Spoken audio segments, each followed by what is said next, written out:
Hey everyone, welcome back to the Inkwell Gamers podcast. I'm Dana. And I'm Dalton. And you are on episode 6 and jumping right in the middle of our set review of all of the colors, all of the cards. And in case you are coming in right now, we've already gone over Amber, Amethyst, Emerald, and Ruby. So today we are going to be covering Sapphire. We are almost through all 6. And before we get started, we're going to just keep doing what we've been doing every episode. Before we cover the cards themselves, Dalton's going to go over kind of an overall pros and cons of the color, and then giving you an idea of what our grading process is like, and then we're going to go through all the cards. All right, so let's go over the mechanics and kind of the identity of blue. So the one thing that blue is really good at is it is good at ramping your inkwell. So putting ink into your inkwell more than just once a turn so that you can play more expensive characters or actions before your opponents can. Mm-hmm. That's like the main powerful thing that Sapphire does. The other thing is that it is the color with the most item payoffs. Now, while that is a positive, it is also maybe a negative because I think that items might be one of the worst build-around themes. There aren't a lot of really powerful items. I do think the item payoffs are good, but I just don't think the items themselves are there yet. Yeah. And there's not a lot of card draw, not a lot of removal. So to me, just at first glance, this has been my least favorite color, but we'll talk about more as we get into the cards. Dana, why don't you start off with Ariel, Who's It Collector? Well, do you want to first go over how we grade the cards? No.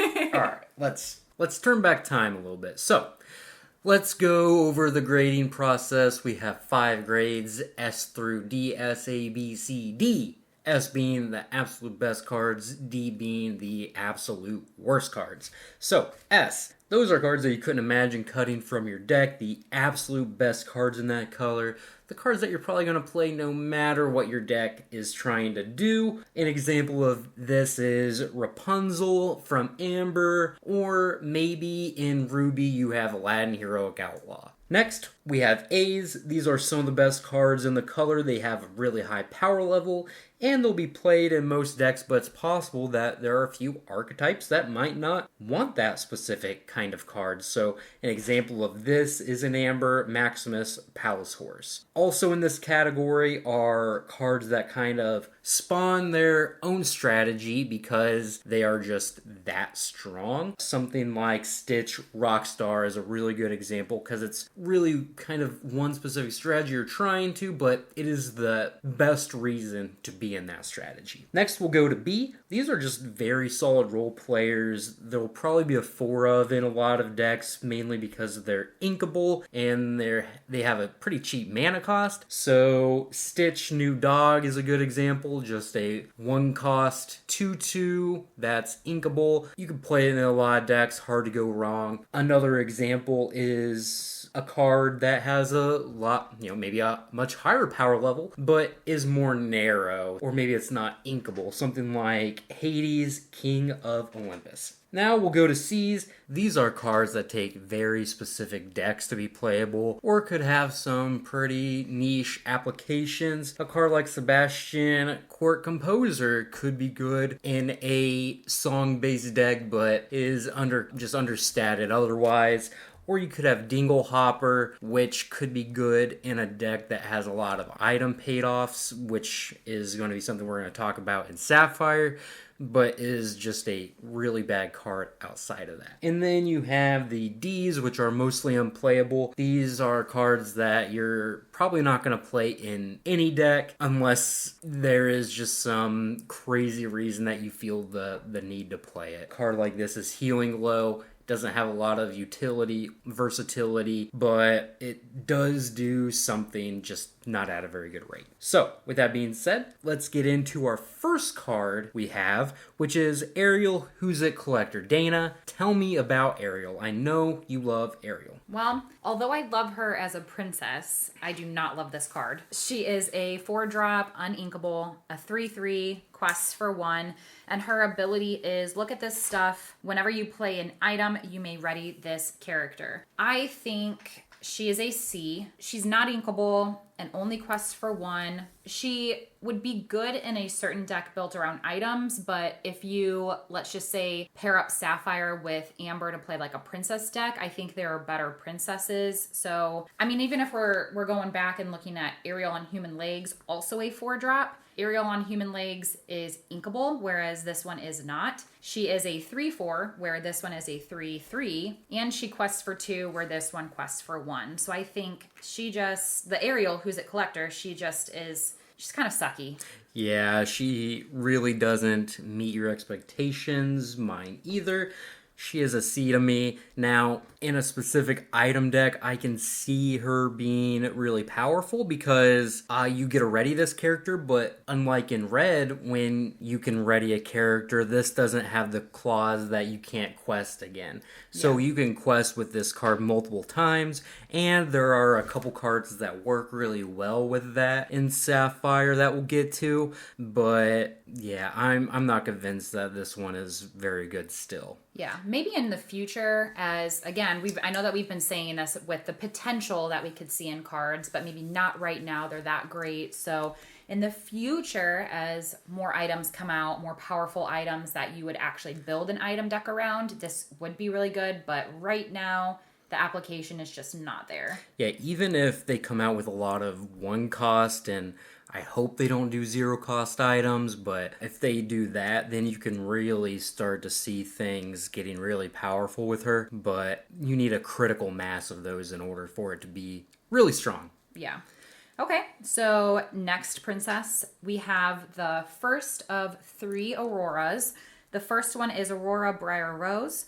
She is a inkable 4-drop, a 2/5, quest for 1, and she has the ability of Disarming Beauty. When you play this character, chosen character gets -2 this turn. What do you think about her? I gave her a C. It could be a B. It's very similar to that 3-cost Maximus that we saw earlier with the ability. It just has a little bit higher stat total, but it's a little bit more expensive. I just don't know if you're ever going to put this deck over other 4-drops that this color or another color could have access to, but it is not bad at controlling the board because it has a decent amount of willpower, and its ability, it helps you clear up your opponent's characters without really harming yours. So I could see it being a B, but I'm kind of at a C with it. I am right there with you, although I did write down BC range, so kind of on the fence with both. I think compared to the other Auroras that we're getting ready to talk about, I gave both of them a higher grade than her because, I mean, we'll talk about one, but there's an Aurora that you can shift upon, and I think there's another Aurora that would be better to shift her on.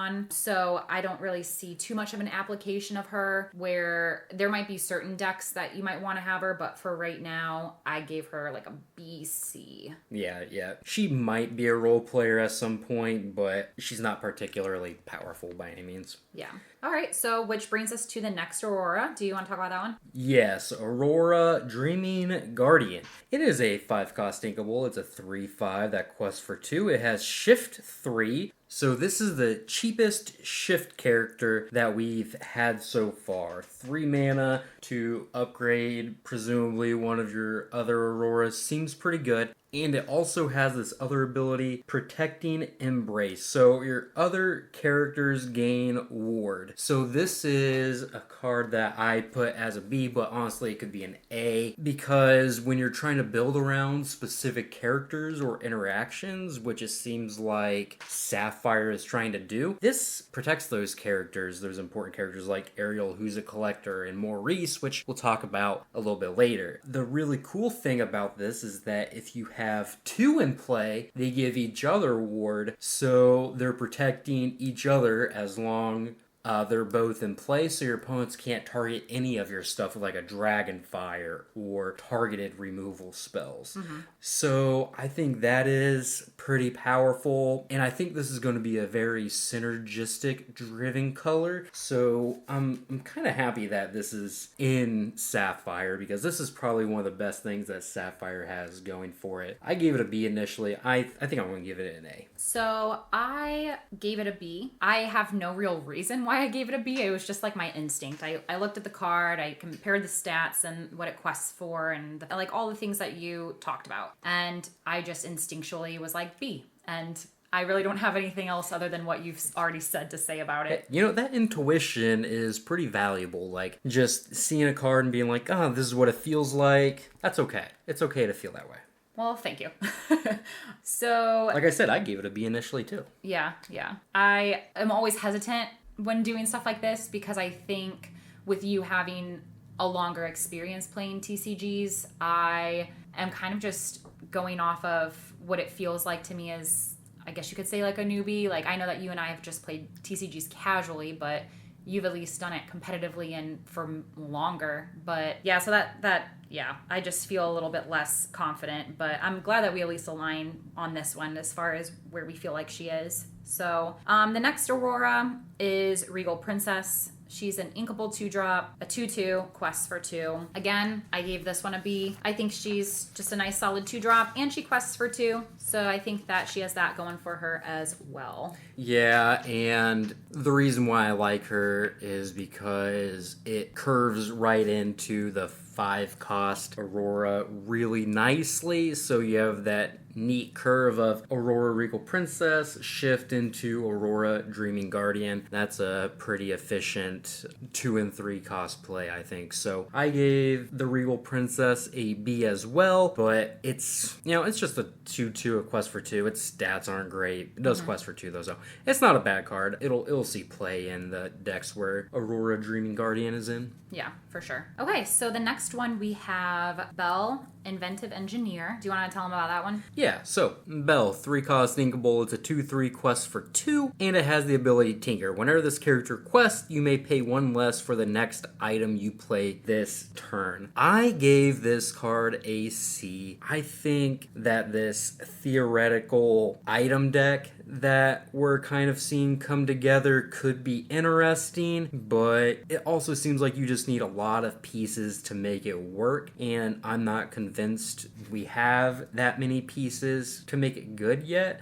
If this thing had stats like a 3/3 to where it could trade with the most other common 3-drops, I'd be a little more interested, but I just don't know if it stands alone by itself. The really powerful thing about it is that it does stack with other Belle Inventive Engineers. So if you were to have 3 in play and you quest with 3 of them, you could play a 4-cost item for 1. That does seem really strong, but again, you need multiple of these in play. I just don't know how common that is going to be. What did you give this card, Dana? I gave her a C as well. I just think, like you said, for her cost and her stats, she isn't really that strong, and her ability right now could potentially be good in the future, but I just think it's not really applicable. And if we're comparing her to other cards like her, which we're gonna talk about in a couple minutes, but Jasmine is a card that is also a 3-drop and quests for 2, just like Belle, but she's a 3/3 and not a 2/3. So I think even though you're not using her ability, if you're just looking for someone with better stats, she's not it for that cost. Yeah, absolutely. You have to be heavy item based to really think about her. Yeah. All right, so next one is a special one for us just because we opened up an enchanted version of this card from what we got at Gen Con, but it is Belle, Strange but Special. She is a inkable 4-drop, a 2/4, quest for 1. She has 2 abilities. So first one is Read a Book. During your turn, you may put an additional card from your hand into your inkwell face down. And then my favorite part, while you have 10 or more cards in your inkwell, this character gets +4 lore. What did you grade her as? I am up and down all over the place on this card. I used to think it was insanely good, and then I went through a period of time where I'm like, I'm not sure if this is playable even. And now I'm back on to the idea that it's actually pretty good. And the reason why I didn't think it was very good for a time is because its first ability, when you can play a card from your inkwell face down, there's not very much card draw in Sapphire. So how often are you really going to be able to do that in order to create a noticeable advantage? You might be able to do it once, but you've probably already ramped your ink through Mickey Mouse or one jump ahead card we'll talk about a little bit later, that I just didn't think that this was consistently ramping you enough, and I was not sure that the payoff was there even if you did get to 10 ink in your inkwell. And it seemed really hard to do that when you don't have a lot of ways to draw extra cards. That being said, questing for 5 is so strong. Yeah. It is so many. It is 25% of what you need to quest to win the game. So, just like I said about Mickey Brave Little Tailor in the last episode, but this is even more so, and it's a 4-drop with other utility. I do think that this card is pretty good. It's going to end games very fast once you get to that late game. Yeah. What do you think, Dana? So, I definitely think it's up there. I have it as an A, but honestly, I'm even wondering if it's an S. And I know that you said what was holding you back from thinking she's good and that Sapphire doesn't have a lot of drawing abilities. However, that's, I feel like, based on the assumption that you're just playing that one color. You can pair Sapphire with another color that does have a draw ability. Yeah, you can pair it with Amethyst or Amber, the 2 cards that do draw more than others. Yeah, so I feel like that takes away maybe your hesitation about it, and so that's why I would give her like a S or an A for sure. Yeah, I think because the item theme and you have to play a specific color with Belle for her to be good means that she's just not going to go in every deck, which is why I don't want to give her an S. But in the heavy ramp decks, I definitely think she could be an A. Yeah. So. Well, you can't even argue against the fact that when you get to the point where she's questing for 5, she's a 4-drop. Like, yes, she might not be questing for 5 right away, but if you compare her to Mickey Mouse Brave Little Tailor, he's questing for 4 as an 8-drop.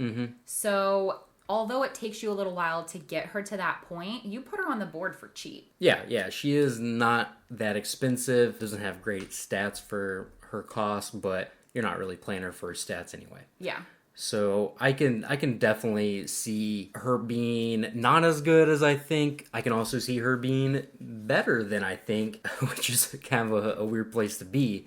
But yeah, I think she's an A. I think the decks that you put her in and the decks that you really build around that first ability of hers, she's going to be very strong, but you do have to make sure you're drawing extra cards to play extra ink turn after turn. Yeah, you gotta plan accordingly when you're building your deck with her. Okay, moving on. So we have Chief Tui, respected leader. He is a inkable 7-drop, a 3/6, quests for 3, and has the support ability. So again, whenever this character quests, you may add their strength to another chosen character this turn. So he would be adding 3 to a chosen character. Where do you put him? I have a question for you, Dana. Okay. Do you think this card survives the Maui test? Well, no.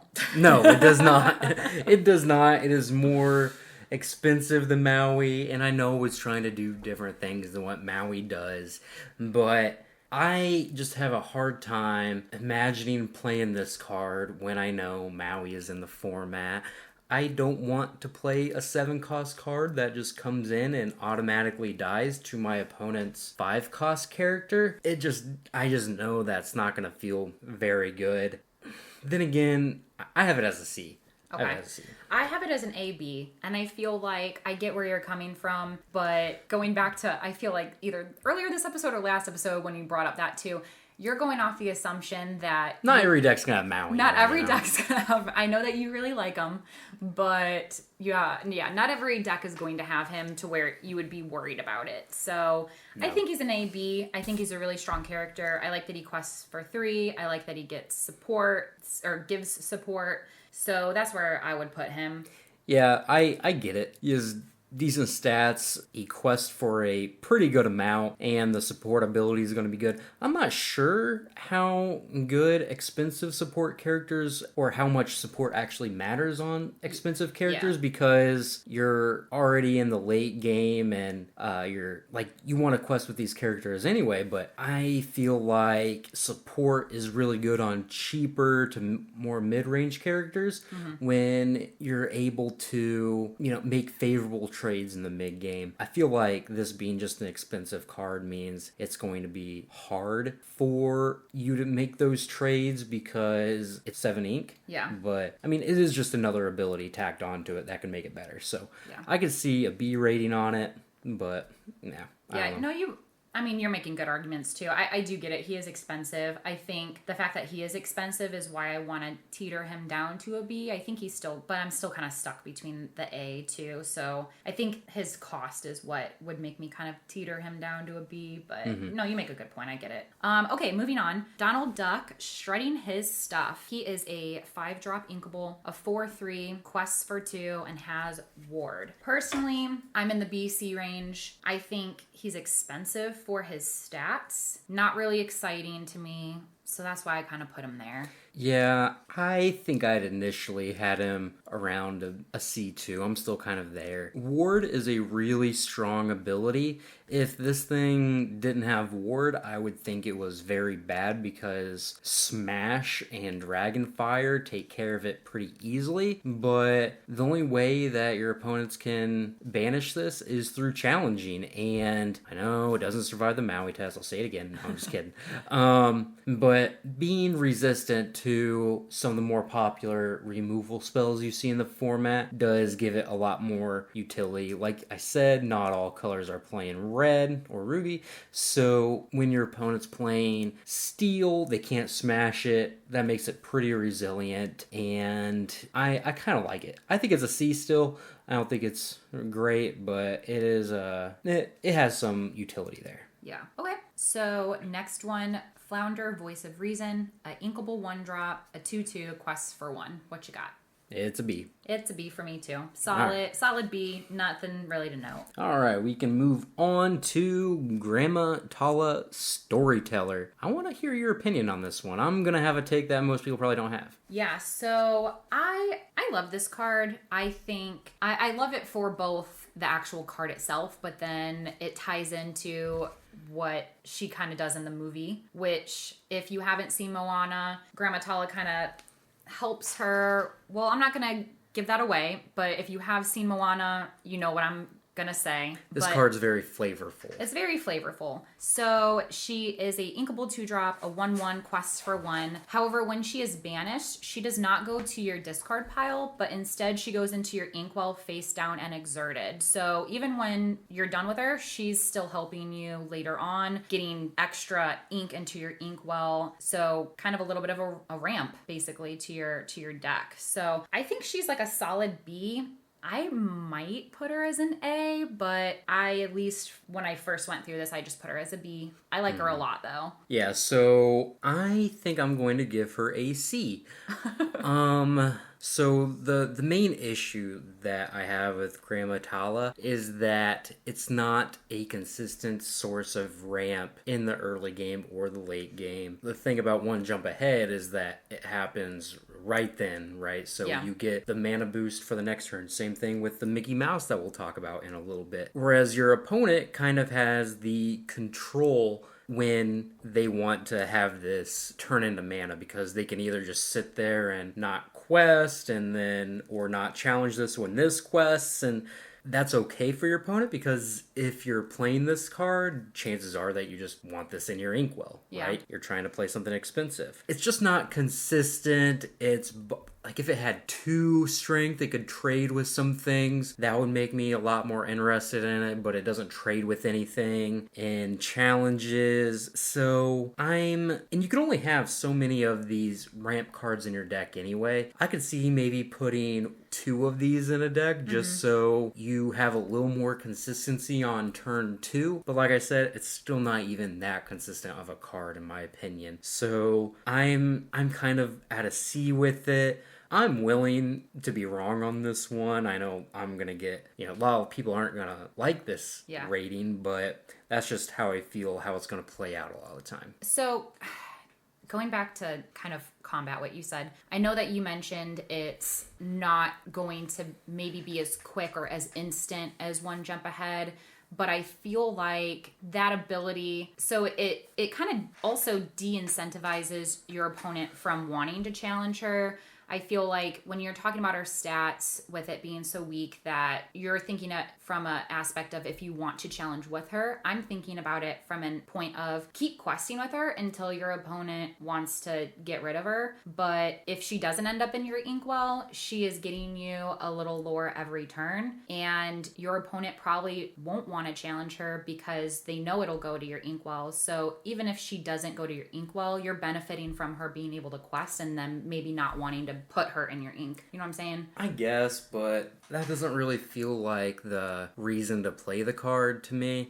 Like if I wanted something that could quest for 1 as a 2-cost card, I would just play a 2/3 that could quest for 1 that could actually trade with other things. This does have a little bit more of an upside than just a random 2/3, but I also think it has a little bit of downside because it's just so bad at challenging too. But like I said, I could be wrong about this, and that's okay. I don't mind being wrong about things. It's just too inconsistent for me when I know that the whole point of this card being in your deck isn't to quest with it. It's really to give you more ink so you can play the expensive things, right? We can disagree. Okay, that's fine. That's fine. All right. Moving on with that. So we have Hades Infernal Schemer. You want to talk about that one? Yeah, Hades Infernal Schemer is cool. It is a 7-cost uninkable. It is a 3/6 that quests for 2 as the ability. Is there a downside to this? When you play this character, you may put chosen opposing character into that player's inkwell face down. So you give that player an ink by banishing their best character, which is probably a pretty good trade. I gave this one an A. It could be an S. It's very similar to the Maleficent and Ruby. The downside is that this is an inkable and they get that extra ink on their turn to use, but it is a very efficient way to take care of your opponent's most problematic character. Yeah. I'm not gonna lie, I put him as a B at first, but kind of hearing your side, I could see him being more of an A. I put him as a B only because he's expensive and uninkable. Mm-hmm. Yeah, I get that. But, and I wasn't too sold on his ability at first because I thought, okay, you might be getting rid of a character that your opponent has that might be threatening, but you're also adding it to their inkwell. And so I'm like, I don't know, I kind of would be hesitant about that. But if you're thinking about it, he's a 7-drop. You're already to the point where both of you have a lot of ink in your inkwell anyway. Mm-hmm. And so it's not like it's a mid-game where they're still hoping to get more ink to play certain cards. By this time, they probably have all of the ink that they could ever need anyway. So that trade is worth it. I think I'll bump mine up from a B to an A. Yeah, this is the card that you're trying to ramp into, essentially. Yeah, for sure. Good card. Okay. Next one, Jasmine Disguised. Kind of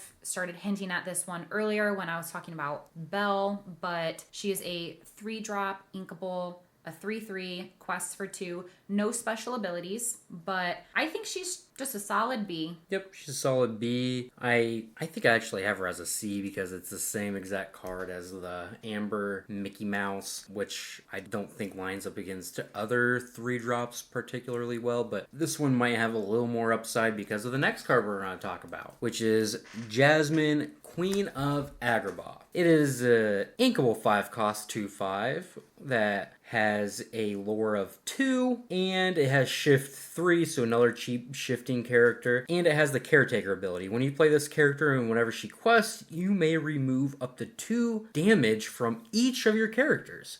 Tell me about that, Dana. How did you rate Jasmine? So I put her as a BC. I think if in the right deck, she could be good. More maybe the BA. Maybe we just have to wait for future sets when more forms of her are made, because right now there's only one other form of her. And then when you play it, her ability might not be able to do anything anyway. So it's kind of circumstantial. And although she shifts for 3, if you didn't have another Jasmine already in play, I think for her being a 5, her stats kind of suck. So I don't know, especially because there's also, like I said, only one other Jasmine currently. So chances of you maybe having enough forms of a smaller one to shift with her, I just don't think she's good right now. Yeah, I also gave her a B, but I don't like her a lot. I think an actual downside is that when you shift her onto the 3-cost Jasmine, her strength goes from 3 to 2, so she, gains more willpower, but she gets less strength, so she's not going to be able to challenge bigger characters, which is a downside. I definitely want my expensive shifting characters to be able to make those trades with other 3-drops and survive. Yeah. Which this, I guess it can do, but it's just not that great at doing. So the next card we have is Maleficent Sinister Visitor. So it is a 4-cost inkable character with 3/4 stats, and it quests for 2. It is just a straight upgrade from the aerial walking on legs that we talked about in the very first episode of the set review. Yeah. I give her a B.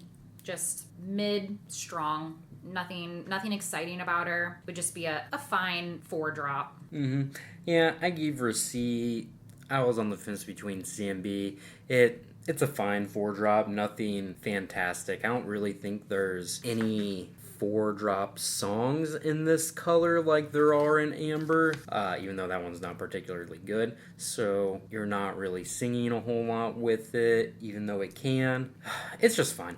Yeah. It's nothing spectacular. So, moving on to another Maleficent. We have Maleficent Uninvited. She is a inkable 5-drop. She's a 3/6, quests for 3, no special abilities. Where do you put her? I have this one as a B. Even though it's 1 ink more and it's only 2 toughness more, it does quest for 1 more, and I think the sizing is decent there, and it quests for a lot. Again, this has the Maui problem, but, Maui's not going to be in all your opponent's decks. I think it's a little bit better than the 4-cost Maleficent. Yeah, I have her in the middle between an A and a B, which might be a little bit generous if I think she's closer to an A, but I just am thinking from the standpoint of she quests for 3, and because even though she doesn't have a lot of strength, her willpower is a 6, and so your opponent is going to have to make the decision of whether they're going to want to attack her with one of their big dudes or whether they're going to want to trade 2 smaller ones into her. So that's why I think she could be a little bit better than a B, but if anything, she is at least a B in my mind. Yeah, I think against non-Ruby decks, this is going to be a pretty threatening card. So next we have an interesting card. It is Maurice, world famous inventor. It is an inkable 6-cost 2/7 that quests for 2. Whenever this character quests, you may pay 2 less for the next item you play this turn, and whenever you play an item, you may draw a card. Dana, talk to me. I gave him a C. I think he could be really good in later sets. I know we've been saying this over and over again. Sapphire is built around having an item deck. Right now, I just don't think there's a lot of good items to have an item deck, but I could see it being really good in the future. He has 2 abilities that rely upon that. I think if he had 2 abilities and one wasn't so reliant on items, he would be better because you could at least use one of the 2, but because both of his abilities rely on items, and right now there aren't very many good ones, I bumped him to a C. So I put this one as an A. Oh.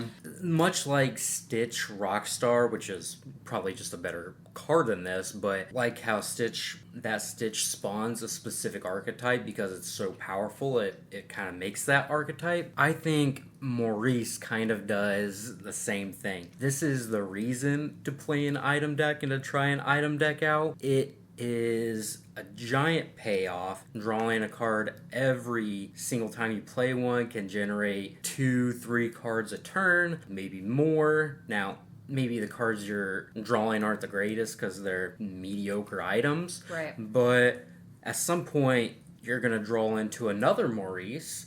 And once you have 2 of these going, you're probably going to be able to draw your whole deck and do something pretty powerful with it. This is probably the best payoff that you have for an item deck.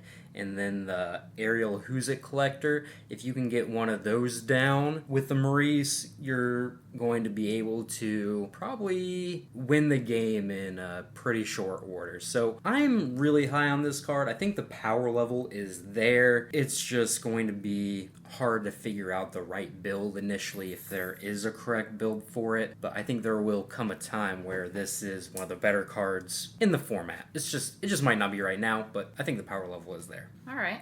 Yeah, I could see that. Don't agree with you as of right now, but that's okay. We can agree to disagree. Hey, like I said, it might not be good right now, but I think it will be.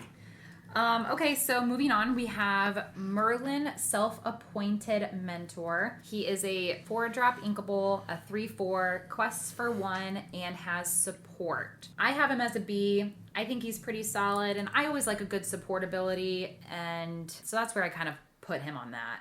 He's a B. He has solid stats, he's inkable, and support can help you win in challenges that you couldn't normally win. There's nothing glaringly wrong or bad about this card, but it doesn't blow you away. It's a B. Yeah. Next one, Mickey Mouse Detective. You want to talk about that one? Yeah, so I have this as a B because, well, let me read it first. It is a 3-cost uninkable. It's a 1/3 that quests for 1, and when you play this character, you may put the top card of your deck into your inkwell face down exerted.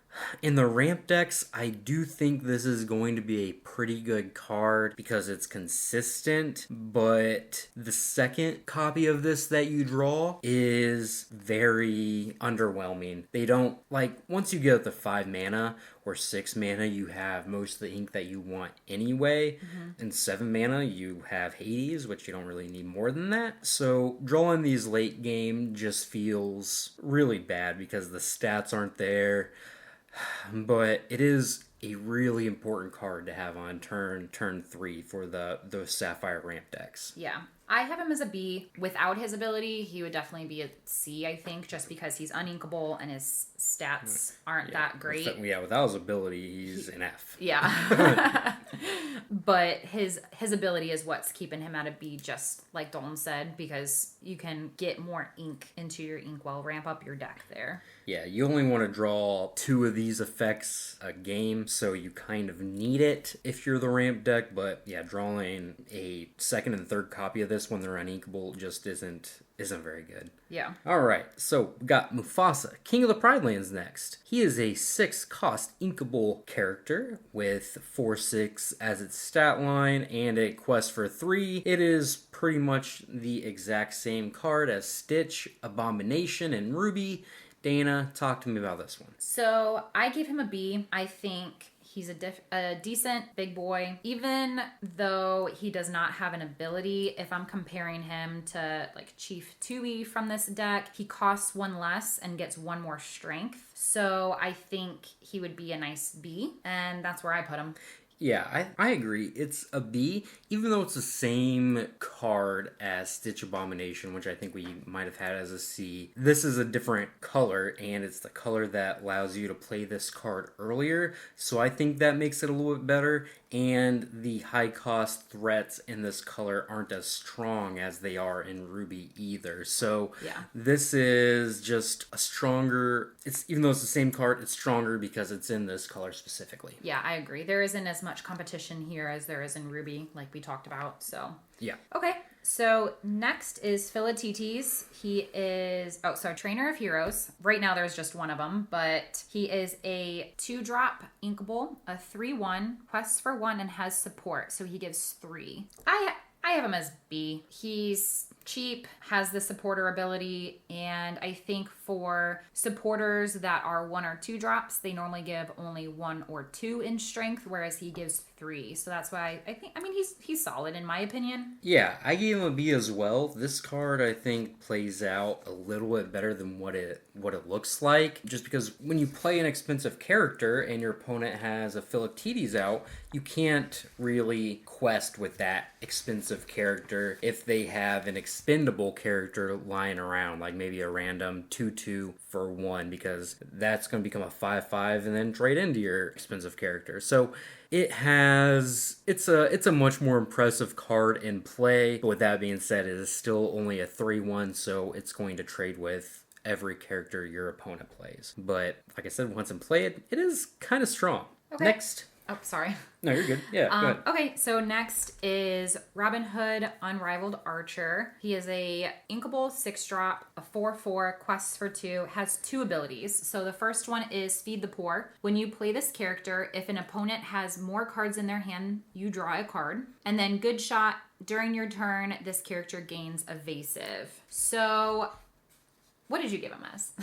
I gave this card an A. I think when you're trying to ramp your ink into expensive cards, this is one that you really want to ramp it into, because the problem with ramp spells is that they don't really impact the board in a meaningful way, or they are kind of useless late game. Mm-hmm. Well, this helps you use those turns early, and then it gives you a decent body to challenge with or quest with, and it gives you a card back a lot of the time, so you get that card advantage aspect from it as well. It is next to Hades, the reason to be playing blue, and the ramp strategy, in my opinion. Yeah, I give him like a AB. I think although he is a little more on the expensive side, he has solid stats, and Sapphire really doesn't have a way to deal with evasive decks as much as maybe some other colors that might have removal actions or characters that have evasive. And so the fact that this is one of the very few cards in this color that could help you deal with an evasive deck would make him more on the A side. So that's where I kind of land on that. Yeah,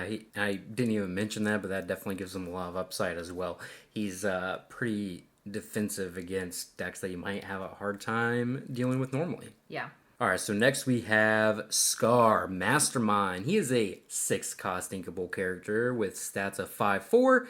That quest for 2, he has an ability, Insidious Plot. When you play this character, chosen opposing character gets -5 strength this turn, which is honestly a lot. Yeah. I'm curious as to what you gave Scar. I gave him a B, but I feel like I should have given him an A. I think he's similar to Robin Hood in that he's more on the mid to expensive side, but he quests for 2, and he also has that ability that allows you to get rid of a character for essentially free, because you're challenging them for free once you give them that -5. Yeah, almost nothing has more than 5 strength, right? So yeah. You're going to be able to challenge that character and not lose anything. Yeah, I think maybe the reason why I didn't give him an A initially and I held him back to a B is because his ability only triggers when you play him, and therefore it might be circumstantial where when you play him, your opponent might not have any characters exerted anyway to where you could challenge with another character that you might already have in play, if that makes sense. Mm-hmm. So that's why I think I held him back to a B when I was doing this. Yeah, I gave him a C. I think he's worse than Robin Hood. I think he's worse than Hades. Those are the expensive threats you really want to ramp into, and He might even be worse than Triton, who we'll talk about in a second. But I'm not convinced of his power. He does quest for 2, which is good. He is inkable, and that ability he has can be powerful in the right circumstances. I just haven't seen it play out too much to where it's really good. And even whatever your second color is, I feel like there's probably other expensive things that you might want to ramp out as well. Yeah. But I could definitely see him being a player in some metagames for sure. Mm-hmm. Okay, so moving on, we have Tamatoa So Shiny. He is a 8-drop inkable, a 5/8, quests for 1, has 2 abilities. So the first one is What Have We Here? When you play this character and whenever he quests, you may return an item card from your discard to your hand. And then Glam, this character gets +1 lore for each item you have in play. What do you have him as? I have him as a C. He could be a B. This is another payoff for the mythical item deck, right? Mm-hmm. It is not near as strong as what Maurice is, but I'm pretty confident that once we get more items, this thing is going to just 2-shot your opponent. It is going to quest for 10 one turn, and then because it has such a big body, it's going to survive whatever challenge they have, then it's going to quest for 10 the next turn. Yeah. Because you have so many items in play. I think that could happen in 1 or 2 sets if they give you enough cheap items. But as it stands, I don't think we're there yet, and it is expensive, so you probably can't play too many of them. So yeah, I gave it a C. Okay. Yeah, I give him a C too. I was kind of thinking about him similarly to how I graded Maurice, because Maurice has those 2 abilities. Both of them rely on items. He also has 2 abilities that rely on items, which right now I just don't see that being a type of deck I would want to have. And like you said, he is expensive. So even if I were to take away his items and just look at him stat-wise, we're going to get ready to talk about our last character here in a second, but he is 1 more expensive than that character and has 1 less willpower than that character and doesn't quest for as much. So I feel like even if I were to disregard his abilities, I don't really see him as a powerful character that I would want to play. So that's why I give him a C. Not yet, at least. At least. Yeah. Yeah, there is a world where next set they print like 5 0 or 1 cost items in Sapphire, and then this card just becomes crazy good. Like, I could see it. I don't think it'll happen. I kind of hope it doesn't happen, because I don't know if that would make for the best play experience, but yeah, it wouldn't be as fun. Yeah, it wouldn't be as fun just getting 2-shot by this character every game. Yeah. So that brings us to our last character of Sapphire, which is Triton the Sea King. So he is a 7-drop inkable, 5/9, quests for 2, no special abilities. But like I said, when we were going over Tamatoa, he's 1 less to play, he quests for 1 more, and he has 1 more willpower. And so with that being said, I think he's like a B, maybe an A, because he has probably one of the highest willpower in this set as a whole, and so he would definitely be really annoying to try to challenge. So I gave him like an A-B. I gave him a C just because I think that there's going to be a lot of good cards to ramp into. There's a lot in this set, and there'll probably be a lot in more sets that I don't know if a vanilla 5/9, 5/9 just with no extra abilities, is good enough. It is very big though. Your opponent's characters are not going to be able to handle this effectively. Mm-hmm. It definitely survives the Maui test, right? Yeah. So I can see this one being good just based on stats alone. It's just so big. I think it has the highest toughness in the game so far. Yeah. Highest willpower. So there might be a place for it for sure. All right, so with that, we are done with our characters. Now let's get into our actions and items. First one being Develop Your Brain. It is a action that is a 1-drop inkable, and it allows you to look at the top 2 cards of your deck, put one into your hand, and the other one at the bottom of your deck. What did you give this one? I gave this one a B. I could honestly give it an A. There's really low opportunity cost in the sense that it costs 1 mana and it's inkable, and it gives pretty solid card selection. You get a look at the top 2 and pick one. So there's nothing that can really go wrong when you put this card into your deck. And if you're playing one of these item combo decks, it can help you find the Maurice or the Tomato or whatever piece you need to start really enforcing your game plan. So I gave it a B. I probably should give it an A though. I was a little harsher on this one. I gave it a C. I feel like it's good, but I might not necessarily need it all the time. I might not want to have 4 of it. So I kind of gave it the lower end and made it a C. Okay, so next one is If It's Not Baroque. It is a uninkable 3-drop. Return an item card from your discard to your hand. Personally, I gave this a D. I think as of right now, it is unplayable and it is uninkable. And I don't know, I don't like it. It's like currently, what? There aren't a lot of things that banish your items in play anyway, and there aren't any good items really that you even want to get back. Yeah. So, yeah, this card to me is, especially in Sapphire anyway, like maybe if you have a magic mirror that gets banished or something, but yeah, this card is not very good. I also gave it a D. Okay, I feel good about that then. I feel a little bit better. Yeah. Okay, so next one, Let It Go. Do you want to talk about this one? Let it go. Yeah, it's a 5-cost song. It is inkable, and you can put chosen character into their player's inkwell face down and exerted. So, this is very similar to Dragonfire in Ruby in that you basically get to remove any character that you want to in play. The downside is that it goes into their inkwell. A lot of the times when you're at 5 ink, you don't need too much more though. Now there are some decks like Ruby that has some 9-cost Maleficence or whatever that can use that extra ink, but some of the decks aren't going to be good at using that extra ink. The plus side is that you can sing this with a 5-cost character and that is inkable.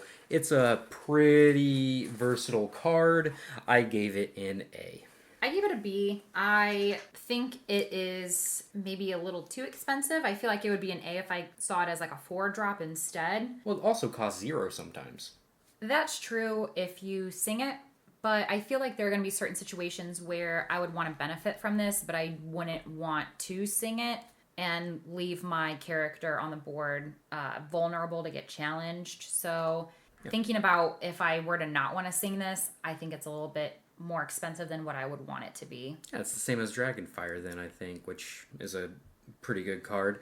One of the little benefits that you can get from this is that, let's say you just had 5 ink and a useless character in play. You could let it go your own character and then maybe play a more expensive card like Triton on your next turn. Now, that's not something that you'd want to do very often, but it is a little extra versatility and just, you know, a little utility that you can have with this card. Okay. Yeah, I honestly didn't even think about that. Yeah, that's again a niche scenario, but it could come up as we get more powerful 7 or 8 cost characters in the future. For sure. Okay, so our next song is One Jump Ahead. It is a 2-drop uninkable, and you get to put the top card of your deck into your inkwell face down and exerted. I gave this a B. I think it's a great way to ramp up your inkwell for free if you do sing it. Yeah, I gave this one an A. When you're in the ramped deck, when you're trying to create all that mana, this is the card that you want to play on turn 2 every game to get your game plan rolling. The only issue with it is that your second or third copies are much less good, but it is really important to have that first copy just so you can start playing your 4-drops and 5-drops earlier than your opponent. So I have it as an A. Okay. Moving on, we have Work Together. This is an action that is a 1-drop inkable. Chosen character gains support during this turn. What you got? I gave this one a D. I don't think that these one-cost cards that give your characters some minor ability like this are really ever worth a full card. I'm never gonna play it. Yeah, I gave this a C. I feel like it could be good in niche situations. I might not want to have all 4 in my deck. Maybe just splash it with 1 or 2. So that's where I landed on that one. It is inkable at the very least. That's true. So our next card is the beginning of our items for this color. We have Coconut Basket. It is a inkable 2-drop and has the ability, consider the coconut. Whenever you play a character, you may remove up to 2 damage from chosen character. Consider the coconut. What a name. Consider the coconut. I gave this like a CD range. I'm probably rarely going to use this, so it's not really needed. Yeah, that's where I fall with that. I don't really have that much to say about it. I gave it a D, and I think the perfect example why is when we were at the pre-release and we had a 4-player multiplayer game going. Yeah. One of our opponents played this card pretty early into the game, maybe turn 3 or turn 4, and then just never used it the whole game. And that's in a 4-player game when you're much more likely to get challenged by other players and challenge other players. And it was just absolutely terrible there. So I can't imagine it being good in a one-on-one setting either. It just does not do enough. Yeah. Alright, so the next card we have is Ayah Fates. It's an interesting one. It's a inkable 4-cost item. It has the ability to see the future. You exert it to give chosen character +1 lore this turn. I gave it a BC. I think I lean towards C because it's expensive, but I'm keeping it at a B because since it's an item and there aren't very many cards right now that can remove items from the board, you can constantly exert this every character to just keep adding 1 lore to your character every turn. So it kind of helps you chip away. So that's why I would think it's a B if it wasn't so expensive. And that's where I kind of land on that. Yeah, I have a C if the deck with Ariel Who's It Collector becomes a real thing. I think this is going to be one of the best cards in that deck, probably behind Maurice and Ariel, because if you can continuously play those items to untap Ariel, then she is going to quest for 2, maybe 3 or 4 times that turn, which seems really strong. It's going to be one of the combo pieces in that deck, but outside of that deck, I just don't see playing it very often, and I'm not even sure if that deck's very good, so I guess we'll have to wait on that one a little bit. But I have a C. It could end up being a bigger role player in that deck, though. So moving on, we have Fishbone Quill. It is a 3-drop item that is inkable. So its ability is go ahead and sign. You exert it to put any card from your hand into your inkwell face down. What you got? I gave this one a D. I am not honestly sure how this card plays out. If you have a lot of item synergies, it might be fine as like a C, but just putting a random card into your hand or into your inkwell from your hand every turn, you're just constantly going down on cards. Sorry if you hear our cat. He's a little wild at night sometimes. Yeah, he's singing the song of his people right now. But yeah, going back to this, you're just losing card advantage every turn, and maybe if you're an Amber or Amethyst, you have a way to really fuel this and make it actually good, much like the Belle. But I'm not buying into this one yet. I gave it a C. I think for right now, I don't want to have 4 of these. I might put 1 or 2, but I think it could be useful to put on your board and just keep there. And then if you get into a position, which I know like when I've played, there have been times in which I have almost all uninkables in my hand, and there's one that I probably do want to play, but I don't have ink yet. I think it would be really nice just to have this ready to be able to use its ability and maybe put one of my uninkables that I don't want to play into it so I could play a higher cost card. Yeah, so that's actually an interesting point. This is a card that maybe, along with One Jump Ahead and Mickey Mouse Detective, maybe you can play a higher level of uninkable cards in your deck because of these cards, and the unequal cards are generally more powerful because you can't ink them. So that could definitely be an avenue to explore. Just putting a bunch of uninkable cards in your deck and these, and seeing how you could push the boundaries of that. Yeah. So yeah, I'm gonna upgrade it a little bit too. Okay. So moving on, we have Magic Golden Flower. It is a 1-drop inkable with the ability Healing Pollen. Banish this item and remove up to 3 damage from chosen character. I have this as a D. I feel like I'm rarely going to use this, so I almost don't even want to bother putting it in my deck anyway. Yeah, the only application this has is that it is a 1-drop item, so it works really well with Maurice, and it's pretty good at keeping Maurice alive. Yeah. But its effect is just so minor, but maybe just being a 1-drop item is good enough if you're the item deck. I don't know, haven't really explored that yet, but kind of interested in trying it. I also gave this a D because I just don't see it happening yet. For sure. All right, which brings us to our last card of Sapphire. It is the Scepter of Arendelle. It is a 1-drop inkable that has the ability Command. So you exert this, and then your chosen character gains support during this turn. I have it as a C. I almost wonder if I should put it as a D. I don't know. I feel like it could be useful in niche situations, but I don't want to have too many of these. And then it makes me question, if I don't have too many of these, if I even want any at all. This card makes me kind of mad because they put Work Together in the same color and set that does the same thing, except for it's an action and it isn't, so it's not repeatable. So this card is just so much better than Work Together. I don't know why they didn't make this one uninkable if they were going to do that.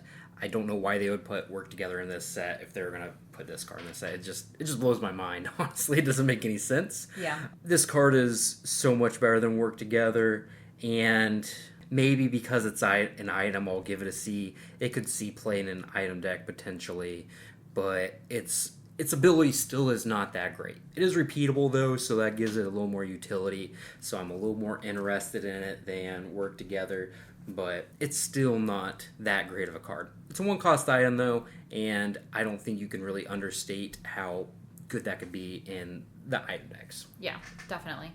Okay, so I think we are done with Sapphire, which means let's just wrap up here. So if you are just tuning into our podcast and this is the first one that you have heard, go back and listen to the other colors that we have covered so far. So that would be Amber, Amethyst, Emerald, Ruby, like I said at the beginning of this episode. Otherwise, tune in for our next one where we cover our final color, that is Steel. And if you're looking for something to do until that episode drops, check us out on YouTube or Twitch. We'll be streaming probably a couple times a week. And also follow us on Twitter or Instagram, because we will definitely be notifying you guys whenever we do plan on streaming or whenever a new episode does drop. So on all of those, we are Inkwell Gamers. And with that being said, I bid you adieu.